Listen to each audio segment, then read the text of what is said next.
Sorry. Okay, yeah. Sorry. How would you evaluate Brittany kind of being at full controls of the point guard role for your team? One game there. I know she had some time in that role last year, but your impressions of it? Getting better as we go through it. It's one game that everybody's seen, but it's been now 2.5, 3 weeks of camp, flowing into the season. So definitely better as we've gone along. And I thought she did a pretty good job the other night, picking her moments to be aggressive, especially as we got later in the game, and other times getting us organized and running the offense. So I think she's only going to get more comfortable as we get a better feel of what to run and who to run it for, and then picking her spots to be aggressive and attack. You think changed most of the game fourth quarter when they made their run on the other night? Just what changed for your group that you feel like you could tighten up? 3 or 4 really careless possessions in a row early in the quarter. And then kind of the same thing happened later on. I mean, we literally gave them a layup in the backcourt with a bad pass and missed some really good looks, including 2 or 3 on one possession near the end. So got to make some open shots in this league. Can't have, a few bad possessions in a row back to back, and then, a little short at the end. I just don't want more just your impressions of Connecticut. You've been around for long enough now to know they've had like over 3 in the middle of the DeWan as a scorer, 18 to 1. Your impressions of what they did. Think of probably all the games I've watched, they probably look the most ready. Just think that the continuity that you speak of probably is the biggest factor. Alyssa just goes around the world winning every year. DB is apparently getting better with age, and obviously it's great for them and for the league to have Bree back. But I think what stood out the most was kind of the people they have that are new or in new roles look very settled already, and I think that's probably easier to do when you have such an established core that people can just fit in around that.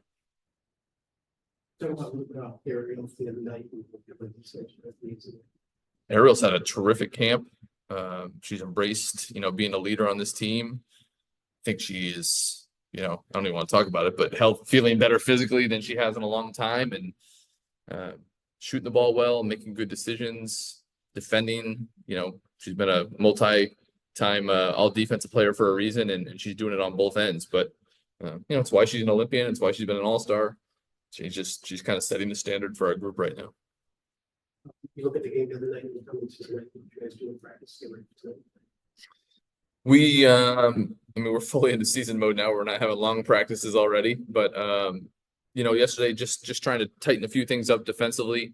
I think it's more small tweaks on that end. We didn't start the game quite the way we wanted, and then didn't quite finish it the way we wanted. But offensively, we're just still in the process of learning each other. So we're trying to get chemistry every chance we can, understand what our reads and our options are out of our offense. So every time we get an hour here or there, that's what we're trying to do. Tonight, no, just play with confidence. It's a great test again. We're starting with 2 tough opponents. I thought we handled it well the other night competing, and we just didn't close at the end. And we have a team that's going to test us tonight in a different way with how aggressive they are and the way they play on both ends. And we just got to rise to the challenge and hit it head on. So another chance to get better and learn and test ourselves against an obviously really good team. Hello. Apology if this has already been asked. Just want to ask about Connecticut a little bit. Are they, you talked about their aggression. That's always part of kind of who they are. But how do they look different than last year? If they did. When did Bree go down last year? We played her early, I think. She still looks like she's getting kind of like in the same boat as Kira, like clearly on a minutes limit of some sort, and figuring herself out, but looks good. And when Ty Harris comes in and plays like she did, and Dejanay plays like she did, they don't look like they missed a beat. So Rachel being back kind of looks like she never left. She knows how to play with their main players, and they just, DB and AT are easy players to play with, I think, and they are kind of orchestrating everything that's happening on the court. So they look in really good form already. Kira's minutes the same? Yes. Yes-ish. Yes. Just in case, give myself some outs. Gotcha. Can I just follow up on Shakira? having the situation of coming back from an injury, and she's been outspoken about trying to be more of a leader in your locker room. How is that? How have you watched that from afar, just watching her try to assume more of a leadership role, especially with the post? Yeah, I think, we talked to her, the best way she can lead, the easiest way she can lead is to just compete as hard as she does, set that tone with her effort level, with her voice on the court, because that's probably the thing she does best is anchor our defense with not just the way she plays, but the way she communicates. It's what stood out to us before we ever drafted her. And then, I think going through the injury and the rehab, she had to really learn how to lead herself. And those are long days when you're rehabbing. They're long days now when you're actually playing as part of the team, and you still have to do a lot of that stuff physically that is not as fun to do. So, it really sets the tone for a whole organization when your most important players are there on time, putting in the work when they're supposed to, holding themselves accountable first. And I think that's, where she's at in her progression is just really leading herself well and letting her effort and competitiveness set a tone for our group. And then she's not afraid to speak up, so that helps too. Jen? Hey, Eric, going back to Tuesday night with Steph Dolson having 12 points, how much do you feel like that opened things up for the player she was playing with? And big picture, how important do you think her scoring is going to be for this team? It's a big reason why we felt she had a lot to give this team. She does so many other things, the intangible things that we've spoken about, and screening and passing and talking and all that. But she's a great shooter. Steph's a great shooter. One of the biggest things we talked about with her was being an aggressive shooter. Not always waiting to facilitate, but when she's got an open shot, she's got to take it. And it, like you said, it really opens things up for, whoever her post partner is specifically. It helps us with driving and rolls and all that stuff to have a big who can space the floor. And when you have a big who can shoot it that can also guard fives at the other end, there's not that many of those in the league. So we kind of want her for everything she brings. And then just one more for me. Slim and Ariel, in year two, kind of together, playing together, how have you seen them kind of get better as a defensive pairing this year, both in camp and on Tuesday? They're already pretty good. I think, they both, the way they play, are probably at their best when they're being disruptive. And I think they can magnify each other because, it's very hard to avoid two defenders like that on the perimeter. So I think they're both, as they go through it, kind of when do I just need to play solid base coverage defense, and when can I use my length and my active hands and be aggressive? I think a big thing for Ariel that she's done a great job of so far this camp is navigating screens and not getting hit and ending up on the floor. I'm not exactly talking out of school. It's been very, very, a focal point for her for a while, but it kind of goes back to what I was saying at the start about her health and her body feeling good and feeling confident. She's moving well. And so, that's a lot to go against if you're an opposing backcourt. And, the more they play off each other and get an understanding with each other and where they're going to be and when they're going to take chances, the better we'll continue to be. Thank you. Matt? Hey, Coach, how are you? You met. Two questions for you.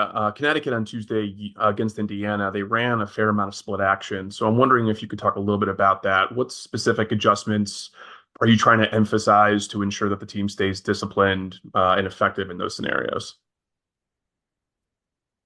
Yeah, it's tricky. It's why they're doing it. It's why we're doing it. It's hard to guard. I think we're going to see it a lot around the league. Especially when you have you can play through somebody like A2 who's just going to make the right decisions. I think without going too deep into what our actual game plan is, I think the decision AT presents you with initially is how high do you want to pick her up?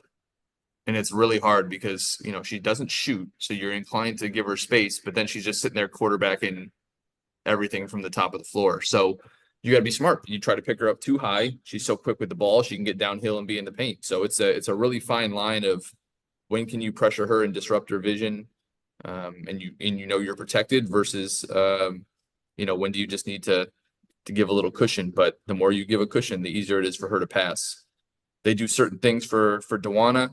I think the biggest thing is to take away easy layups. I think we're seeing the same thing against, teams playing against the Denver Nuggets right now. Like, you make a mistake, it's a cut and it's a layup. And that's probably the first thing we got to take away. So I'll leave it at that for now. We'll see how we do. Fair enough. And then the last thing real quick. On Tuesday, I also was noticing that Connecticut sort of left the weak side open a lot against Indiana. So how do you emphasize utilizing those ball reversals to help get those open looks for the team?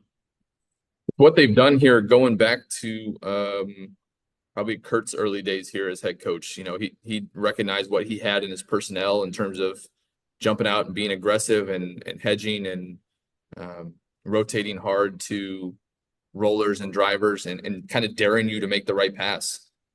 It's all fine and good for somebody to be open on the backside, but if you can't see him through four hands and you're on your heels pressure wise, it gets harder. So, every defense has to give something up. When you're aggressive like that, there are opportunities, but they're clearly making the decision that not enough teams will make them pay versus turning the ball over and being able to attack them down the lane. So we got to make sure that we take our opportunities when we get them in rotation to, either make the extra pass, like you're saying, for a backside three, or get something at the rim if we can stay ahead of their help. Thanks, Coach. Good luck. And then last question to Tarika. Hey, Coach. Just thinking big picture overall. I know it's very early in the season, so trying to establish an identity is kind of, you're still trying to assess that. But thinking big picture here, if you could, what do you believe you'd like this team's identity to be this season, just with the focal point being around Shakira and Ariel? Well, with those two, and I'd probably throw Slim in the mix as well. I think we have an identity already as a disruptive, active, mobile defensive team. New York is a tough first game because, they score 85, and I thought for majority of the game we played pretty good defense. I think we probably kept them under where they'll end up for some of their offensive numbers for the season. But I think letting our defense generate some offense. We've talked about our pace, needing to get the ball up the floor more, but I think we're going to be a disruptive defensive team and a very unselfish offensive team where the ball moves and we have good balance across the board. Because I think that, unselfishness is also reflective of how we act as a team. Thanks, Coach. Thanks, Coach. We'll see everyone post game. Thanks. Good questions, everybody.